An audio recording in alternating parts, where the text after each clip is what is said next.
Hello once again, everybody, and thank you for joining me in the Bettor's Box. This is ATS.io's MLB betting podcast for Monday, June 21st. I'm your host, Adam Burke.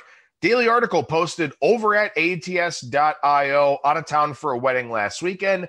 Unable to dedicate the time it takes to write the article, so I didn't do it on Saturday or Sunday, but it is back here today on Monday. A side and two totals in that article for you to check out over at the website. And picks are tracked in the ATS app, which you can also use as a bet tracker if you download that from the Google Play Store or from the Apple Store. It's a bet tracker, an odds screen, a stats database, all kinds of really helpful handicapping resources in there. You can even buy a subscription to the premium model in the ATS app, so make sure you download that from the Google Play Store or from the Apple Store today. So yes, it works for both Android and iOS devices.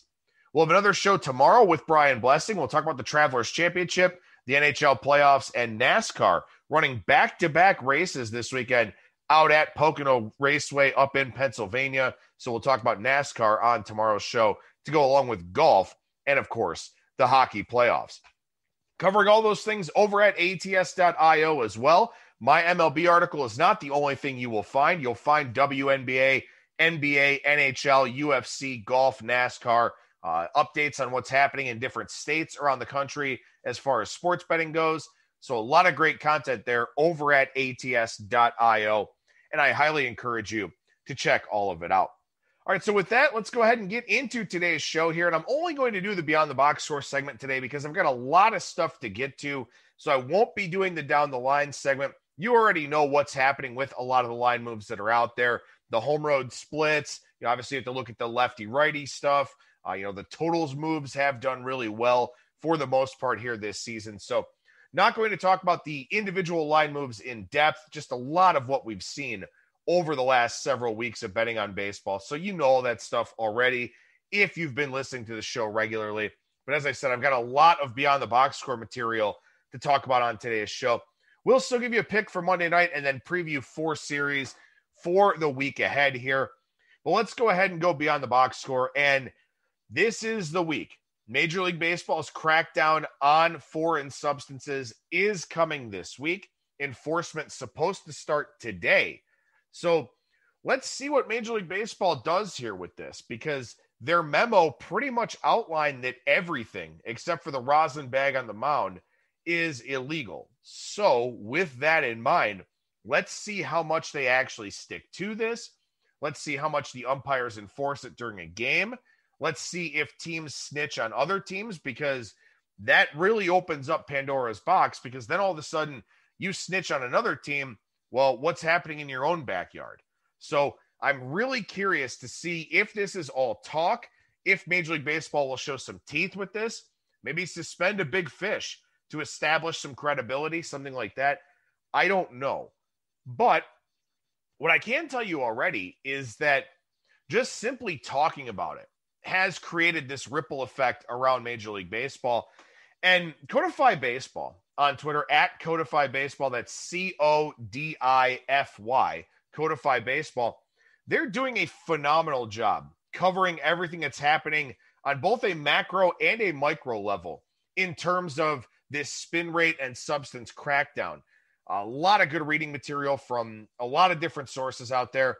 But Codify Baseball is making it really easy on their social media page for Twitter to really follow along with what's happening here. And even if Major League Baseball doesn't show any backbone with this alleged crackdown, it has already had a really significant impact here. As Codify tweeted over the weekend, and I'm just going to run through some of their tweets here. I mean, follow them yourselves. Again, that's at Codify Baseball, CODIFY. 29 of the 30 teams here over the last 12 days, showing a decrease in average four-seam fastball spin rate compared to the previous 12 days. The New York Yankees is the only team that has not seen a decrease here so far. But obviously, like I just said, what Major League Baseball has sent around, that memo that they've circulated to the teams, has been taken to heart. You know, this is a 10-day suspension with pay, but your team can't fill that roster spot. Guys don't want to be labeled a cheater. They don't want to have their numbers taken into question in arbitration or free agency, something like that. So this has already had a significant impact without even actually suspending anybody or punishing any individual pitcher or a team for using these foreign substances.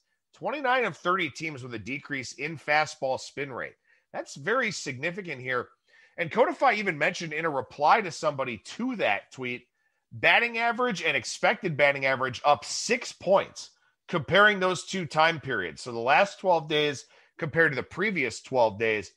Slugging and expected slugging both up 13 points. Home runs per swing up 8%. So we are seeing increased offense across the board. And of course, some of this also has to do with the weather. It's been hot. It's been humid. We're in the month of June now. So it's not just all about these spin rate decreases, but the decreased spin rate certainly has something to do with it. Quantifying exactly how much, that's going to take some time. But when you factor in the decrease in spin with the warmer weather, the ball is traveling at a much better pace than it was earlier on in the season. Fly ball distance up a little bit as well. So, if Major League Baseball wanted to increase offense, it has happened. It has definitely happened since they circulated that first memo, and especially since the second memo, where they really decided to, kind of get a little bit stronger, a little bit more poignant with their language in that second memo. Another thing that's really interesting, and Codify's got a great GIF about this, showing the relationship between spin rate and velocity here of late. And as I've mentioned, there's a high, a pretty high relationship, a pretty significant relationship between spin and velocity. But what we're seeing here is that pitchers are throwing harder now in hopes of compensating for some of that decreased spin rate. So spin rate is down, but velocity is up. And a guy like Luis Castillo actually hit 105 times in his start against San Diego over the weekend. We've seen Garrett Cole throw harder. We've seen Dylan Cease throw harder. We've seen a lot of these guys try to throw harder to make up for that lost spin. Either get the ball there faster or try to get some more spin back on the baseball by throwing it harder. So velo is up while spin rate is down.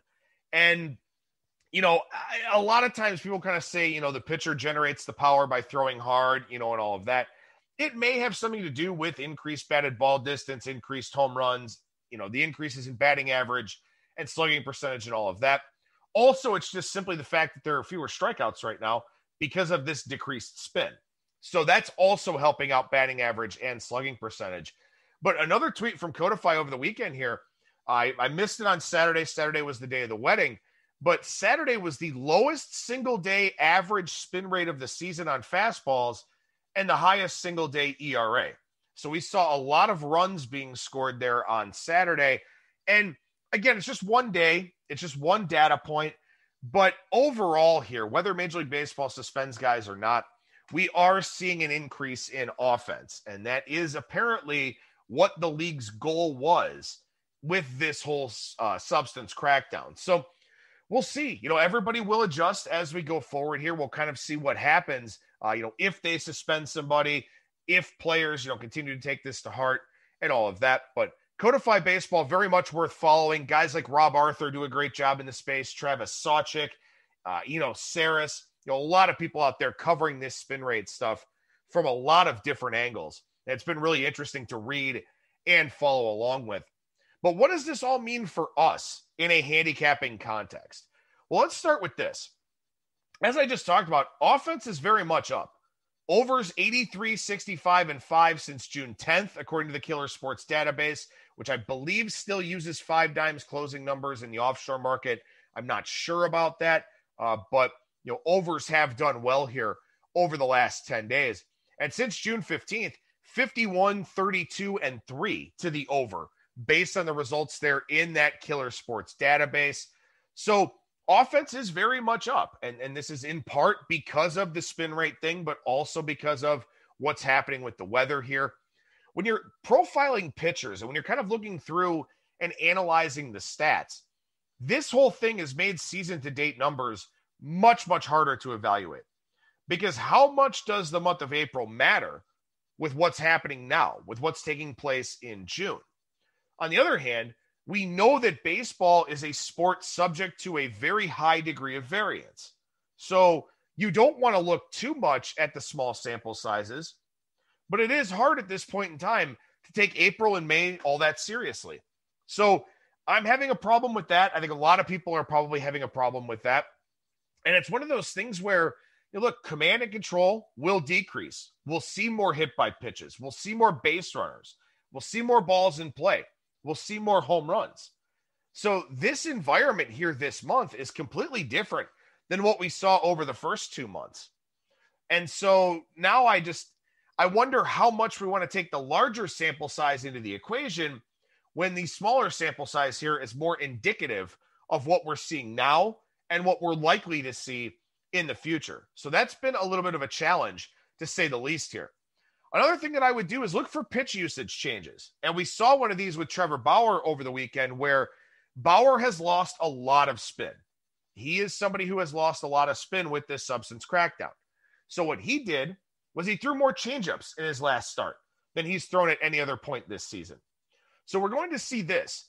Fastballs are really under the microscope because they used to be very hittable pitches. But as guys have increased velocity and increased spin, fastballs have not been hit as well.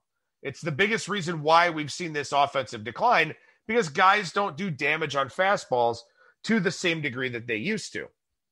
So now, if you can't spin your fastball as much, maybe you start digging deeper into the arsenal. Maybe you go from being a 30% slider guy to a 35% slider guy, or 25% curveballs up to 30% curveballs, throwing more changeups, throwing more splitters, stuff like that. So keep an eye out for that. Look for pitch usage changes. Guys that will actively make that adjustment if they have deep enough arsenals to be able to do that. So on the flip side, you think about guys that have limited arsenals, guys that are maybe, two pitch pitchers, or have a third pitch that they throw maybe 10% of the time, something like that. If all of a sudden the fastball is going to be less effective with a lower spin rate, they don't have anything else to fall back on. They've got to throw, that secondary pitch, that slider, 45, 50% of the time. And hitters will be able to pick up on that. So they'll be able to lay off of it. They'll be able to eliminate doubt in their minds and all of that. So there's also that element to it too, of if a guy's fastball starts getting hit a lot. Take Dylan Cease, for example, with Chicago. The White Sox have been really trying to work on a third pitch for him. He's primarily a fastball curveball guy. They've been trying to work on that third pitch.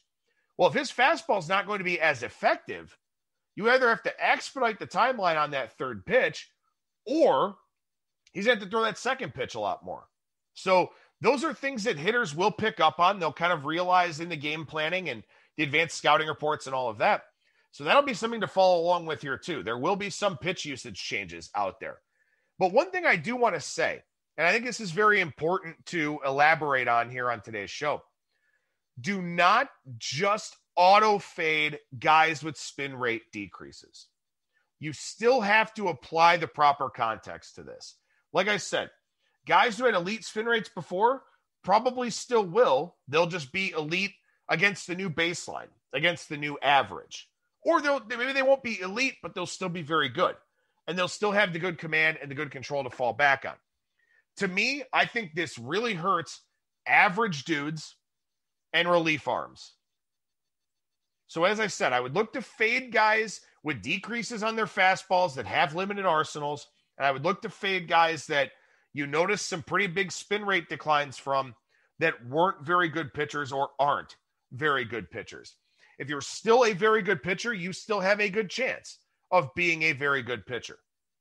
But if you're not a very good pitcher and you got decent because of this spin rate decrease under some unscrupulous means or something like that, well, then maybe that's something that you want to take a little bit more of a look at. So a lot of stuff here with all of this spin rate discussion and these different types of things. I am going to run through here and talk about some pitchers dating back to Thursday that have had spin rate decreases, but I need to put a lot of context to this on today's show. So I will be doing that.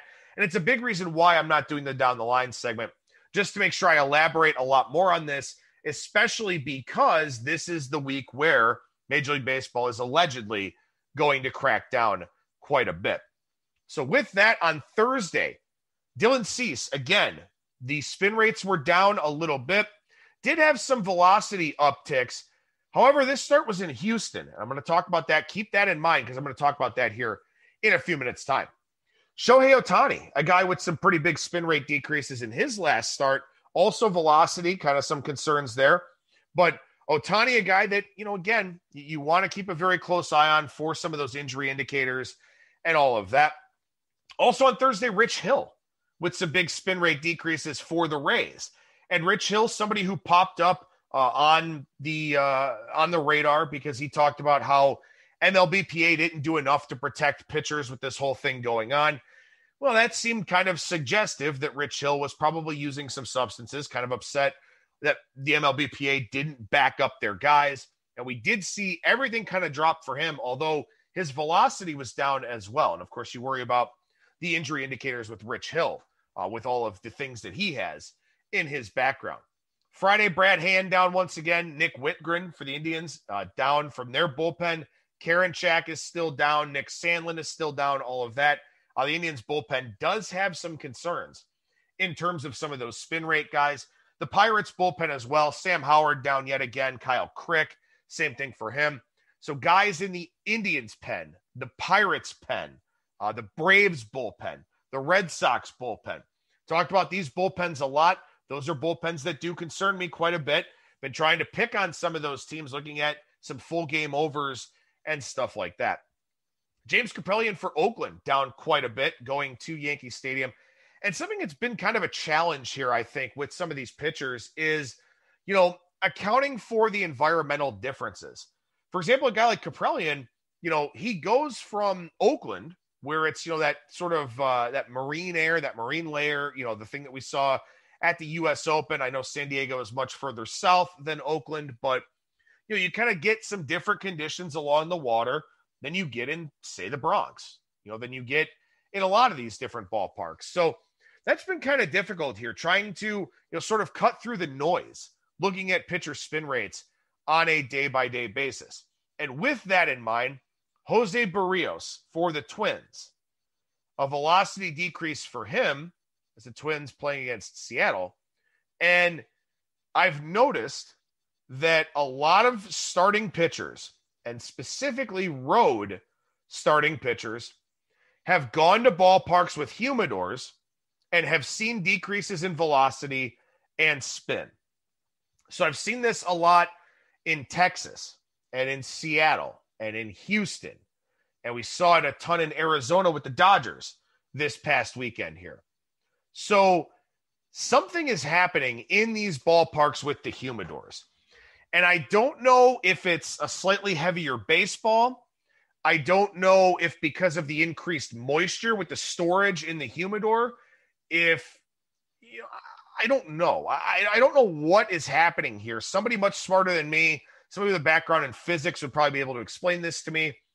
I don't know if the humidor balls are slicker or something like that, but we're noticing, at least I've noticed here, that in Texas and Seattle and Houston and, some of these retractable roof stadiums that have these humidors, that visiting pitchers are seeing pretty big spin rate decreases.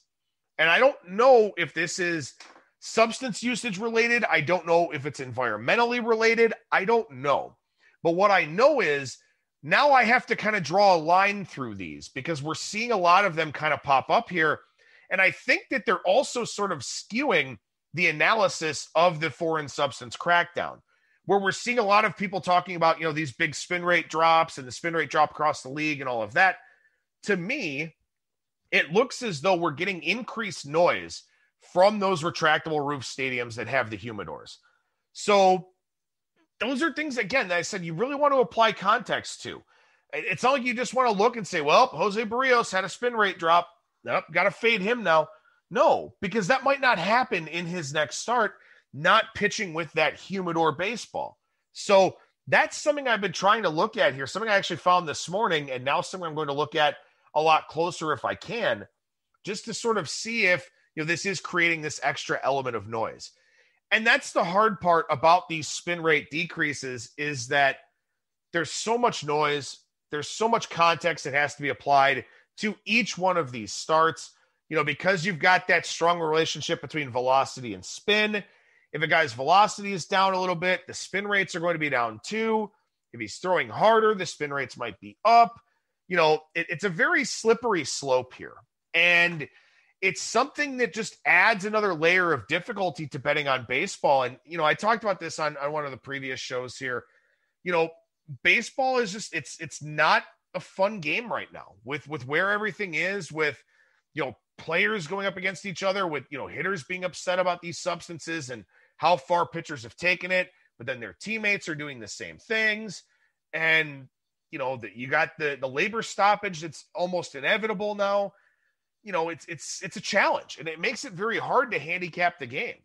And so, I'm just trying to do everything I can to apply context and sort of analyze and read through these things, but it is very difficult. And now adding this extra wrinkle here of the humidor, at least from what I'm seeing with the recent returns on the data, it's very frustrating. It's very hard to, try to pinpoint a lot of these different things. Corbin Burns, a spin rate decrease, but again, pitching in Colorado, so not as extreme as his previous start at home, but down in Colorado. So, just another one of the wrinkles there. Jose Urena, decreased velocity and spin for the Tigers. Second straight start this has happened. I don't think he's healthy. He did have an IL stint earlier this season. I don't think he's really healthy, but at the same time, Alex Cobb with decreased velocity and spin. And we're seeing this a lot here at Angel Stadium, where we're seeing a lot of decreased velocity and decreased spin. So I don't know if this is calibration with the system. I don't know if it's a tracking issue. I don't know if it's an environmental thing. I don't know, but it's getting very frustrating now to look through these spin rate things as well and sort of have to apply all of these different layers, all of these different caveats to looking at all of this stuff. Like, for example, Trevor Bauer. His four-seam fastball spin rate down 321 RPM in his Friday start against the Diamondbacks. He still threw 7 shutout innings, struck out 8, walked 3, but that was another one there with Chase Field. And that's one that kind of got me thinking, okay, something is up here with the humidor and with spin rates. And honestly, I feel like I remember seeing something about this in April earlier on when I was kind of tracking spin rates to look for injuries and all of that. So, again, just another layer. Yusei Kikuchi, big drops for him on Friday. Another layer with that retractable roof and a humidor. So what I'm seeing here is that if you can't use some of these grip agents, spin rates and velocity will be down in places with humidors. So this is probably going to increase offense in some of these bad pitchers' parks. We've seen Seattle actually be much better offensively of late at home. Maybe we see it in Texas, although I am on the under tonight, so hopefully it doesn't happen tonight. But I do think that may be kind of a byproduct of this crackdown on substances, is that in these humidor stadiums, I think that we may see an increase in offense. We saw a lot of runs scored that Dodgers-Diamondbacks series, at least on Sunday. The Arizona offense has actually been pretty good in the month of June. The pitching staff's been really bad. So I think there's that. I think playing overs in retractable roof stadiums may end up being an angle that we can make some money on. So that would be Houston. That would be Seattle. That would be Texas. That would be Arizona. I believe Marlins Park is one as well. So, maybe you kind of look into those things. Maybe we get some increased offense in some of those ballparks. On Saturday, Jesus Luzardo for the A's, another decrease in spin rate for him. Jake Arrieta, his spin rates were down once again. Velocity was up. He's trying to compensate, but the spin rate was down. He didn't pitch well. Shout out to the listener of the show who tweeted at me about that. But Arrieta, another rough outing for him. James Karinchak and Nick Sandlin, like I mentioned from the Indians bullpen, they were down quite a bit. Dean Kramer for the Orioles was down over the weekend. Martin Perez of the Red Sox was down quite a bit. Also, Brandon Workman for Boston once again. Boston's having some major pitching problems right now, and I think this spin rate the substance crackdown has hurt them quite a bit. It's hurt the bullpen. I know that for sure. Seems like it's hurting the starters now too. Perez with a decrease. Garrett Richards with a decrease in his last start. He'll pitch again here on Tuesday. Boston may be caught up in this whole thing. Wouldn't be a big surprise with Alex Cora coming over from Houston. So I think Boston, this may kind of be a long-term thing for them, where their pitching staff I thought was overperforming to begin with. But now, if they're one of the teams most affected by the substance crackdown, and it appears that they are, there may not be a light at the end of the tunnel for that pitching staff. A big drop for Lance Lynn. That was a start in a humidor ballpark. Again, I think that's just kind of a thing here. Austin Gomber, velocity and spin rate decreases for the Rockies. Again, Colorado, another humidor ballpark. He only threw 33 pitches, wound up leaving the game hurt. You hope everything's okay with him. They said it's a forearm issue, so hopefully it's no big deal, but we'll kind of wait and see. Walker Buehler, big decrease, park with a humidor once again. Sunday, Casey Mize of the Tigers, velocity and spin rate drops. Dylan Bundy, same thing. Angel Stadium, in play once again. So this will be the last time I do this on the show because there's a lot of noise out there. And as I said, I think the humidor ballparks are really messing a lot of this up. Maybe the ball is slicker. Maybe it has something to do with being heavier and thus harder to grip. I don't know. But like I said, I think you look for overs in those parks. Seattle, Texas, Arizona, Houston, Miami, maybe Angel Stadium appears to be one with some velocity and spin rate shenanigans as well. So I think there's that. I think some of the more traditional pitchers parks may kind of flip a little bit and be a little bit better for offense with this spin rate crackdown. So maybe some pitcher will kind of confirm this for us, kind of talking about it, something like that. But that is something that I did notice here over, this last week or so. A lot of these spin rate decreases seem to keep coming in the same ballparks. So I think that a lot of it has to do with the humidor, some of the environmental conditions and all of that, not being able to use those grip agents on the baseball. So like I said, I think the more traditional pitchers parks, specifically the humidor ones, we may see upticks in offense as we go forward here. But as I said, this will be the last time that I do this. You've got a list now of the guys to keep an eye on. You've got a list of some of the guys that have seen drops. So there's just a lot of noise, a lot of context to try and apply to this for me to do it all the time. But know that the usual suspects would keep showing up especially if Major League Baseball actually cracks down here. So I'm going to talk about some non-spin rate stuff on the show as well. And something I've kind of picked up on and something I've been trying to exploit a little bit is that we're seeing quite a few teams go on runs where they're beating up on the bums. They're beating up on the dregs, the bottom feeders in baseball. Then they step up in class and they struggle. The Astros just swept the White Sox. White Sox not playing a very difficult schedule for most of this season. The division's not very good. They go and play the Astros. They get smoked. I think it was 27-6 or something like that overall in that series for the Astros in that 4-game sweep. The Angels, talked about them. We played on Oakland twice in that series against the Angels. And that was one where the Angels had played nobody for the better part of a week, had won 6 in a row, playing the Rockies and the Mariners and some of these other bad teams. They run into Oakland. Oakland sweeps them. Oakland playing some bad teams. They go to the Bronx, lose 2 out of 3. So I think it's really important to look for those spots where teams kind of got healthy, kind of bumped up the numbers and all of that by playing really weak competition.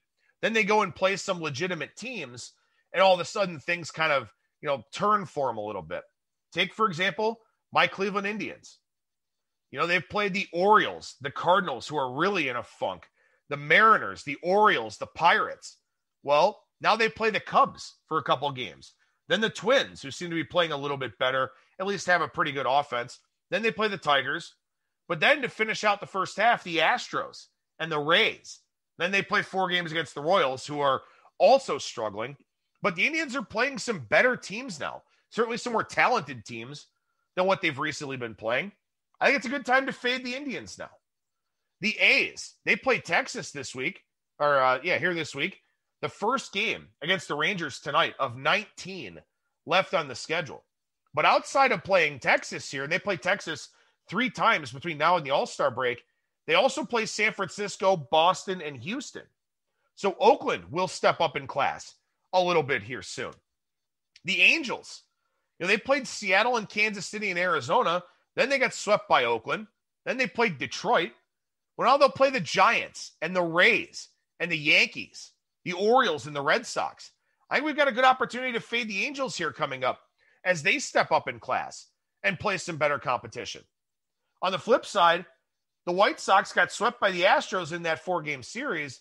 But you know who the White Sox play the rest of the way before the All-Star break? Pirates, Mariners, Twins, Tigers, Twins, and Orioles. So right now, the Indians, I think they're 2.5 back or 3 back, something like that. They've got 3 games in hand on the White Sox there. But the Indians are playing better teams now. They're playing the Cubs and the Twins, the Astros and the Rays. The White Sox, they don't play a team with a winning record until after the All-Star break. So now is probably the time to buy a White Sox future because they're up by 2.5 now. They'll probably be up by 6 at the All-Star break, if not more. So look for that too. Kind of forecast the schedule out a little bit. Look for some futures betting opportunities. The White Sox this season, they're 17-23 against teams 500 or better. They are 26-6 against losing teams. And now they play a run of 6 straight losing teams.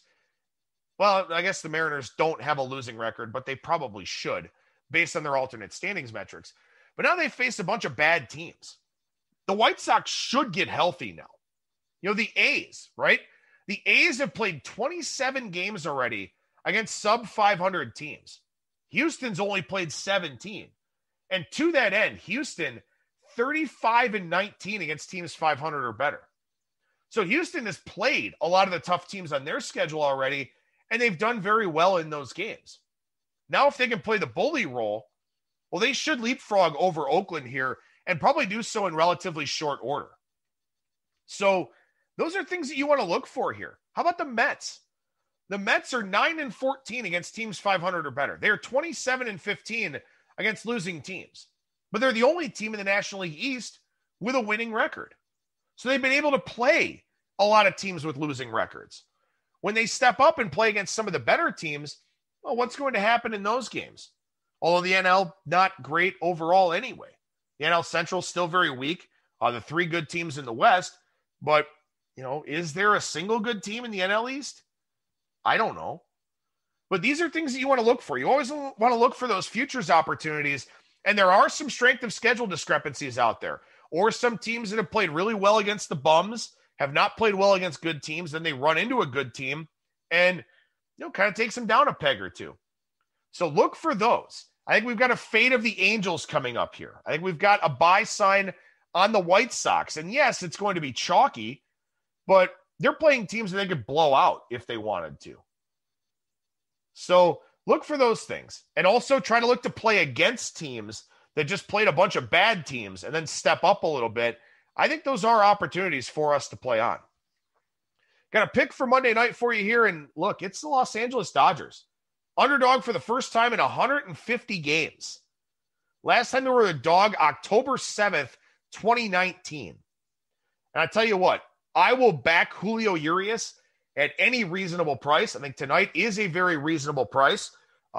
Shop around for the best price that's out there.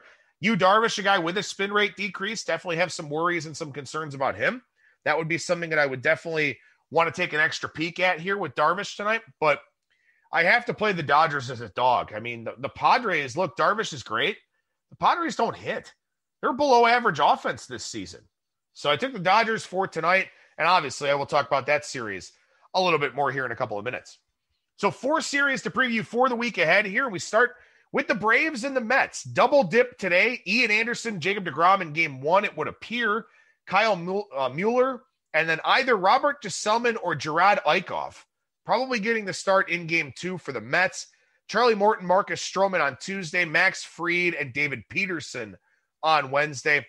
Back-to-back doubleheaders for the Braves. They got in late last night because they had to play the Cardinals in a day-night doubleheader, essentially. Yesterday, a very long day at the ballpark.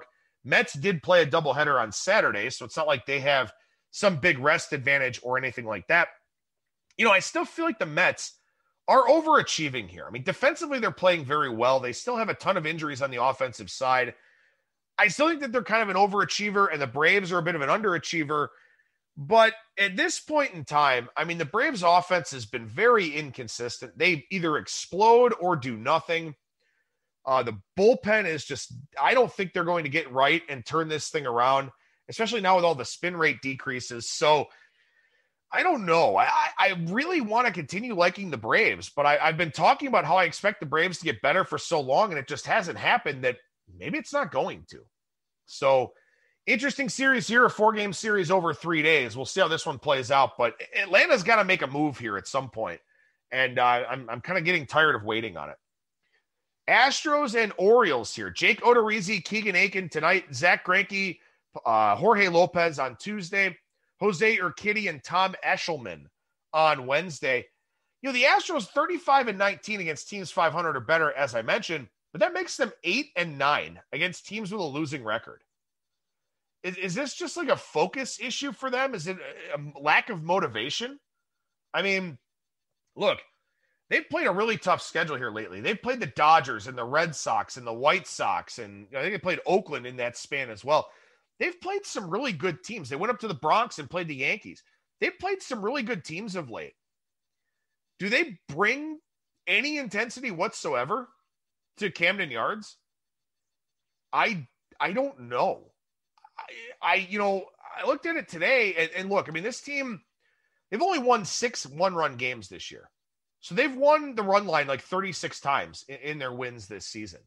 So they win by margin. I mean, they win in big fashion when they win. And I was looking at it today. They're facing a lefty, in Keegan Aiken. And Aiken's a guy that he's fine, just got shelled by the Indians last time out, but he's left-handed. And Houston, one of the best offenses in baseball against lefties, they're the best offense in baseball overall. And yet, laying like $1.60, $1.65, I couldn't take it. And Jake Odorizzi's pitched fine since coming back from the IL, but I couldn't take it because I just don't know if Houston shows up to play these bad teams. They'll show up and play the good teams. Shit, they're 16 games over 500 against good teams. But when they play bottom feeders like this, I don't know what they're going to do. So I couldn't lay it today. Surprisingly enough, I couldn't lay it today. May regret it. We'll see what they do. But I don't know. I kind of want to see them show some killer instinct and be the bully that the White Sox have been. Be the bully that the Athletics have been. You know? Go out there and beat the hell out of the teams you're supposed to embarrass. So we'll see if they do that here this week. But I've got questions about it because, yeah, they'll step up when they feel challenged. But, 8-9 against teams with a losing record? I don't know. Guess we'll see. Dodgers and the Padres here. Julio Urias and Yu Darvish tonight. Clayton Kershaw, Blake Snell tomorrow. Trevor Bauer and Joe Musgrove on Wednesday. Spin rates will be the talk of this series. Darvish, Bauer, so on and so forth. But to me, I think the talk of this series has to be the Padres offense and where it's gone. I mean, I expected this team to be very good offensively. I knew the pitching staff would be good, but they had that high ceiling because the offense looked so good.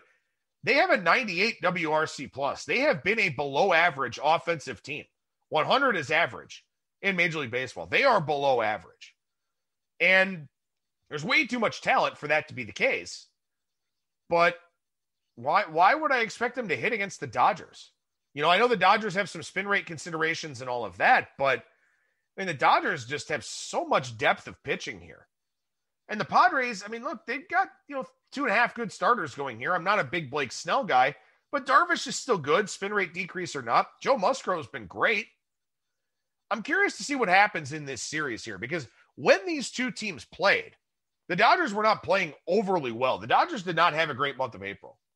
So let's see what happens here in this series. Dodgers do get a lefty in Snell on Tuesday. Be curious to see what that line looks like. I think I might kind of like the Dodgers in that one as well. But a big series for both teams here. So we'll see how that one plays out. Lastly, a series that starts on Tuesday night here. The Red Sox and the Rays. Eduardo Rodriguez and Rich Hill on Tuesday. Garrett Richards, Ryan Yarbrough Wednesday. Nick Pivetta and Michael Wacha on Thursday. Might be looking at an over here on Tuesday night. Rich Hill, spin rate decreases. Hasn't been all that sharp in his last couple of starts. Eduardo Rodriguez showing no command whatsoever. Tropicana Field is a very good park for pitchers, as we know, but that might be an over I have to take a look at there. Hoping for a 7.5 between Rodriguez and Hill. Probably ends up being 8. That might keep me off of it, but if we get a 7.5 in that one, that may be a pick for me. Richards and Yarbrough both had decreased spin rates in their last starts. Garrett Richards especially. Richards, a guy that only really primarily throws 2 pitches, so that's very bad for him. Ryan Yarbrough, as I mentioned here, a lot more margin for error for him by having the command profile that he does. So maybe the Rays on Wednesday, we'll see what that price winds up looking like. And we'll see what the market does with Michael Wacha on Thursday. Big WOBA and ex-WOBA discrepancy for him. So we'll see if he gets faded on Thursday in the marketplace. Probably should have mentioned this already, but you can get on the list for the Bettor's Box notes if you email me, skatingtripods@gmail.com. Obviously talked about a lot of stuff here today on the show once again, but skatingtripods@gmail.com, the place to get the notes for these editions of the Bettor's Box. I'll be back tomorrow with Brian Blessing. We'll talk golf, NASCAR, and the NHL playoffs. And I'll be back again on Thursday with another edition of the Bettor's Box.